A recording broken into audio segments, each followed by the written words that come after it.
Hello everyone, कैसे हो सारे लोग। मेरा नाम है मोहम्मद अतहर। आप देख रहे हो इजी मैथ्स। हम लोग आज स्टार्ट करेंगे क्लास 10 की मैथमेटिक्स का चैप्टर नंबर 1 रियल नंबर्स। इस वीडियो में मैं आपको एनसीईआरटी के सारे क्वेश्चंस कराऊंगा। एग्जाम्पल आपको खुद करना है और जो भी एग्जाम्पल आपको समझ नहीं आएगा आप मुझसे कमेंट सेक्शन में पूछ सकते हो। तो अगर किसी के पास बुक नहीं है तो वो गूगल से डाउनलोड कर ले। Class NCERT mathematics PDF download ये सर्च करें और एनसीईआरटी की ऑफिशियल वेबसाइट से डाउनलोड कर लें। लिंक मैंने डिस्क्रिप्शन में भी दे रखी है। क्लिक करके आप लोग डाउनलोड कर सकते हो। सो हमारा चैप्टर का नाम है रियल नंबर्स। तो क्या होते हैं ये रियल नंबर्स, आइए देखते हैं। So without wasting any time let's get started. तो सबसे पहले हम लोग देखते हैं नेचुरल नंबर्स क्या होते हैं। नेचुरल नंबर्स को हम लोग काउंटिंग नंबर्स भी बोलते हैं। अगर मैं आपको बोलूँगा कि काउंटिंग सुनाओ या गिनती सुनाओ तो आप क्या कहोगे, 1 2 3 4 5। तो नेचुरल नंबर्स यही होते हैं, 1 2 3 4 5 और ये चलते रहेंगे चलते रहेंगे। ठीक है, तो ये इन्हें हम काउंटिंग नंबर्स भी बोलते हैं। अब अगर कोई कहेगा नहीं मैं तो 0 1 2 3 4 5 कहूँगा, तो वो हमारे पास हो जाएंगे होल नंबर्स। वो क्या हो जाएंगे, होल नंबर्स। अगर अगर काउंटिंग 1 से स्टार्ट हो रही है तो उसे हम कहेंगे नेचुरल नंबर्स।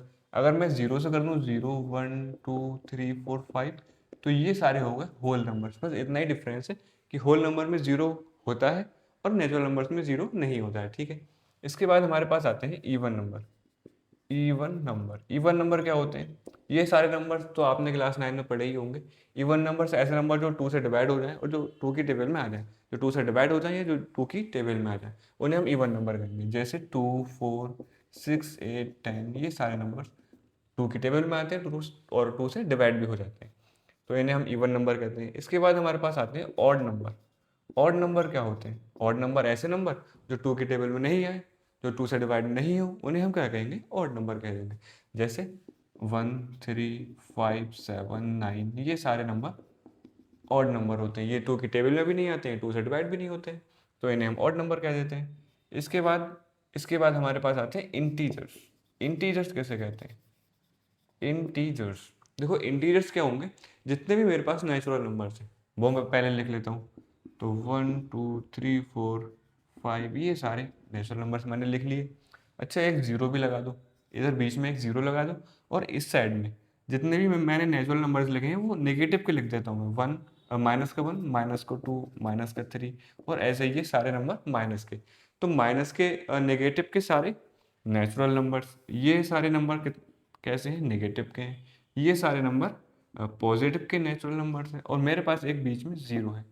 तो ये जो सेटअप मैंने बैठाया है, ये प्लस के पॉजिटिव के नेचुरल नंबर्स, नेगेटिव के नेचुरल नंबर्स और एक ज़ीरो, तो इन्हीं को मैं क्या कहता हूँ, इन्हीं को मैं इंटीजर्स कहता हूँ।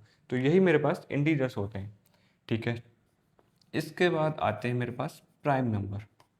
प्राइम नंबर कौन से होते हैं, देखो प्राइम नंबर ऐसे नंबर जो किसी से डिवाइड ना हो सिवाय बन के और खुद से, जो किसी की टेबल में ना आए, जो बन की टेबल में आए और खुद की टेबल में आए बस, और किसी की टेबल में नहीं आए।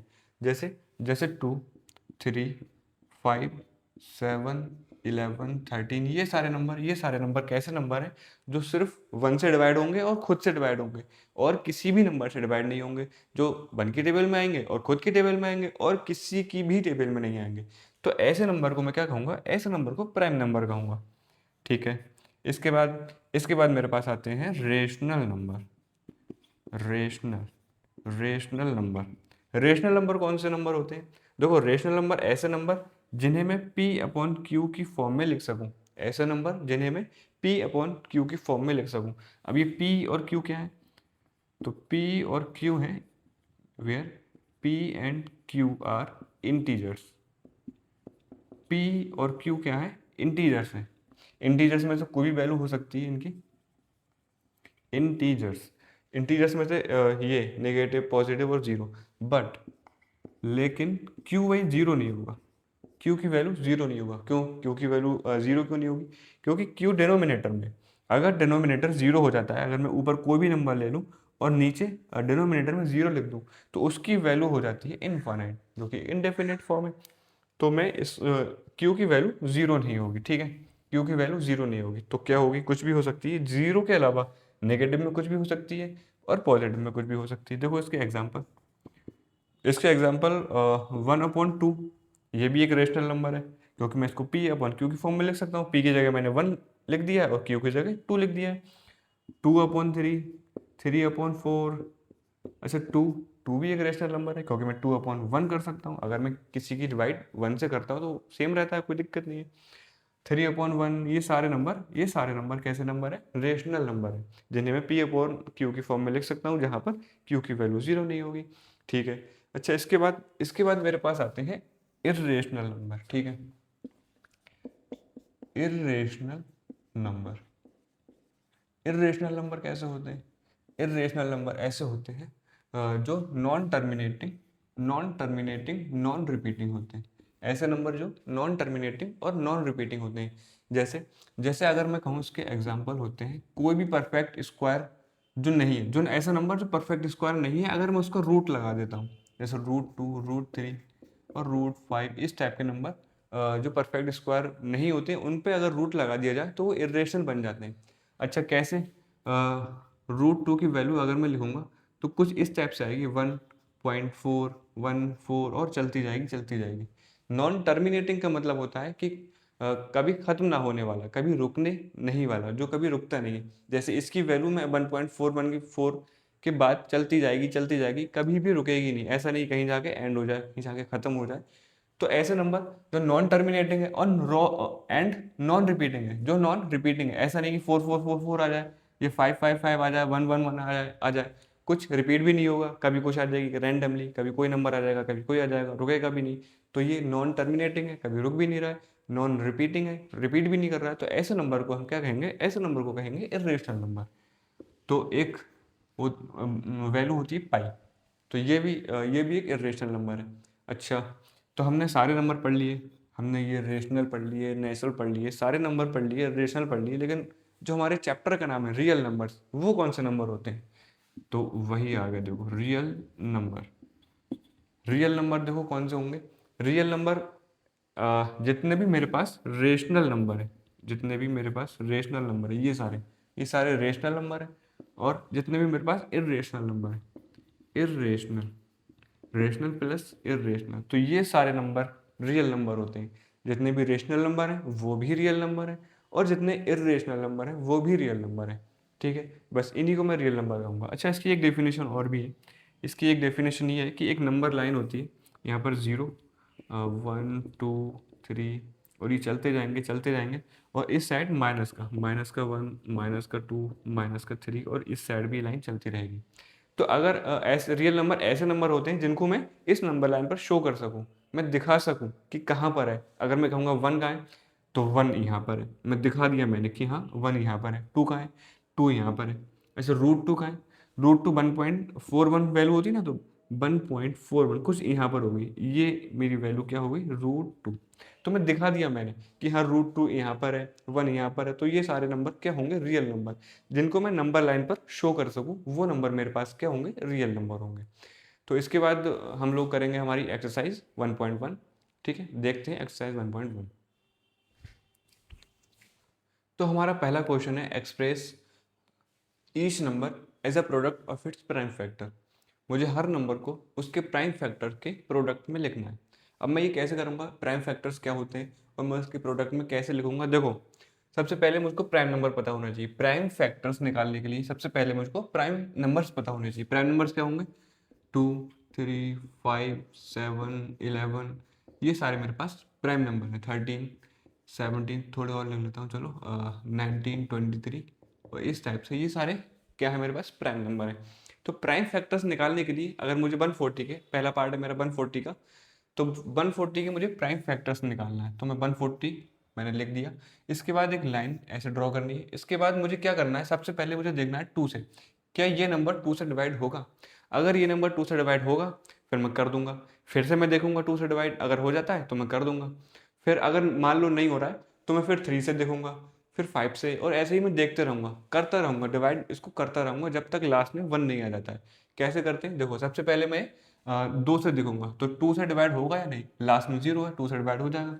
तो 2 7 जा 14 एंड 0 का 0, 2 से डिवाइड कर दिया। अब मैं फिर से 2 से चेक करूंगा इसको, जब तक ये होता रहेगा 2 से मैं करता रहूंगा। ठीक है, तो 70 ये भी 2 से डिवाइड हो जाता है, तो 35। अब ये 2 से नहीं होगा, है ना, लास्ट में 5 है। तो अब मैं 3 से देखूंगा, क्या ये नंबर 3 से डिवाइड होगा? 3 से होगा नहीं, तो मैं 5 से कर दूंगा, ठीक है। 5 से बन जाए 35 और 7 बन जाए, लास्ट में 1 आ गया, बस यहीं तक करना है। अभी मेरा क्वेश्चन बस हो चुका है, ठीक है। तो अब मुझे सॉल्यूशन या आंसर लिखना है। अब मुझे क्या करना है, मेरे पास इसके प्राइम फैक्टर्स आ गए, इसके प्राइम फैक्टर्स 2, 2, 5, 7। तो अब मुझे बस, मेरे पास प्राइम फैक्टर्स आ गए, अब मुझे बस इसके प्रोडक्ट में लिखना है। तो कैसे लिखूंगा? 2 पहला मैंने लिख दिया, फिर मल्टीप्लाई 2 मल्टीप्लाई 5 मल्टीप्लाई 7। तो 2 into 2 into 5 into 7।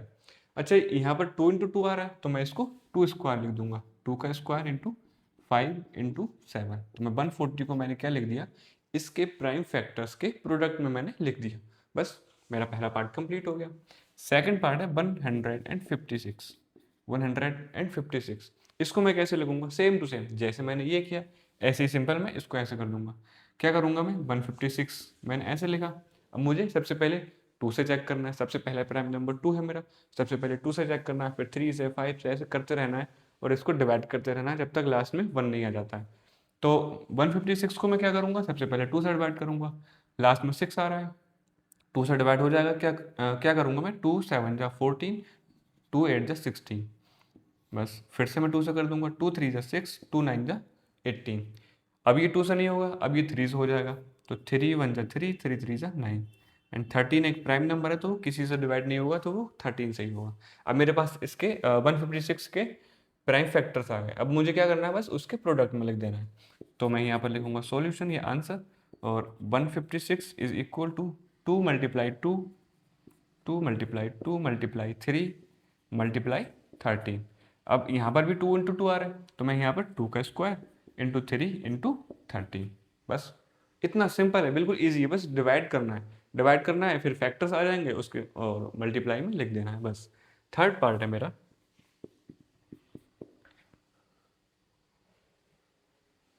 3825। Third part मेरा है 3825। ये तो बड़ा नंबर है, कोई बात नहीं, बहुत ईजी है। 3825, 3825 को सबसे पहले मैं लिख लेता हूँ 3825। उसके बाद मुझे 2 से चेक करना है, 2 से होगा नहीं क्योंकि लास्ट में 5 आ रहा है। 3 से हो जाएगा क्या? 3 + 8 11 + 2 13 + 5 18, 3 से हो जाएगा। तो 3 1 जा 3, 3 2 जा 6, 3 7 जा 21, 3 5 जा 15। ये डिवाइड कैसे करते हैं ये तो आता ही होगा ना। फिर से 3 से डिवाइड हो जाएगा, 3 4 जा 12, 3 4 जा 12 एंड 3 1 जा 3 2 जा 6, 3 5 जा 15। अब फिर से 3 से नहीं होगा इस बार, तो इस बार 5 से हो जाएगा। तो 5 से कर दूंगा मैं, 5 8 जा 40 एंड 5 5 जा 25। 5 से एक बार फिर से कर दूंगा मैं, 5 बन जा 5, 5 7 जा 35। अभी 17 एक प्राइम नंबर है, तो ये किसी से डिवाइड नहीं होगा, तो ये 17 से ही डिवाइड होगा, 17 1 सा। अच्छा, अब मेरे पास 3825 के प्राइम फैक्टर्स आ गए। अब मुझे क्या करना है, बस प्रोडक्ट में लिख देना है। तो मैं ये लिखूंगा सॉल्यूशन या आंसर। तो मैं 3825 इज इक्वल टू कितना आएगा, 3 इंटू 3 इंटू 5 इंटू 5 इंटू 17। अच्छा, मेरे पास ये 3 इंटू 3 आ रहा है, 3 का स्क्वायर, 5 इंटू 5 आ रहा है, 5 का स्क्वायर इंटू 17। बस हो गया ना, 3 स्क्वायर इंटू 5 स्क्वायर इंटू 17। अच्छा, फोर्थ पार्ट क्या है मेरा? फोर्थ पार्ट है मेरा 5005। अब मुझे इसको इसके प्राइम फैक्टर्स के प्रोडक्ट में लिखना है। सिंपल है, मैं यहाँ पर 5005 लिखूंगा, 2 से डिवाइड होगा नहीं, 3 से भी नहीं होगा, तो ये 5 से होगा। 5 बन जा 500, 5 बन जा 5। अच्छा, अब 5 से भी नहीं होगा, 7 से होगा क्या? 7 बन जा 7, हाँ 7 से हो जाएगा। तो 7 1 जा 7, 7 4 जा 28 एंड 7 3 जा। अच्छा, अब 7 से नहीं होगा, अब 11 से हो जाएगा। 11 1 जा 11, इधर इधर 3 बचा, 33 हो गए, 11 13 जा। तो ये 13 1 जा, 13 एक प्राइम नंबर है। अब मुझे बस प्राइम फैक्टर्स आ गया, मुझे इसका प्रोडक्ट में लिख देना है। तो यहाँ पर लिखना है सॉल्यूशन ये आंसर और 5005। मुझे इसको कैसे लिखना है? 5 मल्टीप्लाई 7 मल्टीप्लाई 11 मल्टीप्लाई 13। बस सिंपल ईजी। अच्छा, फिफ्थ पार्ट क्या है मेरे पास? फिफ्थ पार्ट है 7429। तो फिफ्थ पार्ट मेरा है 7429। तो अब मुझे इसके प्राइम फैक्टर्स के प्रोडक्ट में लिखना है। अब मैं कैसे निकालूंगा, तो मैं यहाँ लिखूंगा 7429। अब देखो ये 2 से डिवाइड नहीं होगा, 3 से होगा क्या, 7 4 11 13 एंड 22। तो 3 से भी नहीं होगा, 5 से भी नहीं होगा, 7 से करके देखो। अच्छा 7 1 जा 7, 6 जा फिर भी नहीं होगा, 7 से भी नहीं होगा, किसी से नहीं हो रहा है। अरे होगा, किसी से होगा, 11 से होगा, 13 से, या किसी ना किसी से तो होगा ही। तो अच्छा मैं 11 से करके देखता हूँ, क्या 11 से होगा क्या। तो 7429 को मैं 11 से डिवाइड करके देखता हूँ। तो 11 6 जा 66, इधर हुआ 8 2, 11 7 जा 77 5 9, नहीं नहीं नहीं नहीं, 11 से भी नहीं हो रहा है, 11 से भी नहीं हो रहा है। 13 से चेक करो, 13 से। तो 13 से अगर मैं चेक करूँ तो 13 5 जा 65, इधर हुआ 9 2, 13 7 जा 91 19, नहीं हो रहा है। 13 से भी नहीं हो रहा है, 13 से भी नहीं हो रहा है, 13 से भी नहीं हो रहा है। तो 17 से चेक करो, 17 से, 17 4 जा 68, इधर बचा 6 2, 17 3 जा 51 11 और 9। तो 17 7 जा 119। तो हाँ 17 से जाएगा। ये इतना बड़ा नंबर 2 3 4 5 किसी से नहीं जा रहा है, 17 से जा रहा है। तो 17 से 437 जा, ठीक है, 437। अब मुझे क्या करना है, अब मुझे ये 437 चेक करना है। अब मैं 17 तक तो आ चुका हूँ, तो मुझे पीछे जाने की ज़रूरत नहीं है। अब मुझे 17 से चेक करना है या फिर 19 से चेक करना है। तो पहले मैं 17 से ही चेक करता हूँ। तो 437 क्या ये 17 से जाएगा। तो 17 2 जा 34 9 7, नहीं जा रहा है, नहीं जा रहा है, 17 से भी नहीं जा रहा है। तो किससे जाएगा, 17 के बाद 19 है, 19 2 जा 38 एंड 5 7, हाँ। तो ये 19 से जा रहा है। अगर मैं इसको 90 से डिवाइड करूंगा तो कितना आएगा, 23। अब 23 एक प्राइम नंबर है, तो ये किसी से डिवाइड होगा नहीं, तो 23 सही होगा। बस अब मेरे पास इस नंबर के 3 फैक्टर आ गए, 17 19 और 23। ठीक है, तो इस नंबर के 7429 के मेरे पास 3 फैक्टर कौन कौन से हैं, 17 इंटू 19 इंटू 23। तो मैं इसके प्राइम फैक्टर्स के प्रोडक्ट में मैंने लिख दिया। तो हमारा पहला क्वेश्चन कंप्लीट होता है। और आज हमारा ये पहला ही दिन है, फर्स्ट डे है, तो हम पहला ही क्वेश्चन करेंगे और बाकी क्वेश्चंस हम लोग नेक्स्ट लेक्चर में करेंगे। आप लोग घर पे प्रैक्टिस करते रहिए और क्वेश्चंस एग्जाम्पल्स आपको खुद करना है, तो करते रहिए। जो भी समझ नहीं आया आप मुझसे कमेंट सेक्शन में पूछते रहिए। तो ये क्लास यहाँ पर एंड करते हैं। See you in the next class.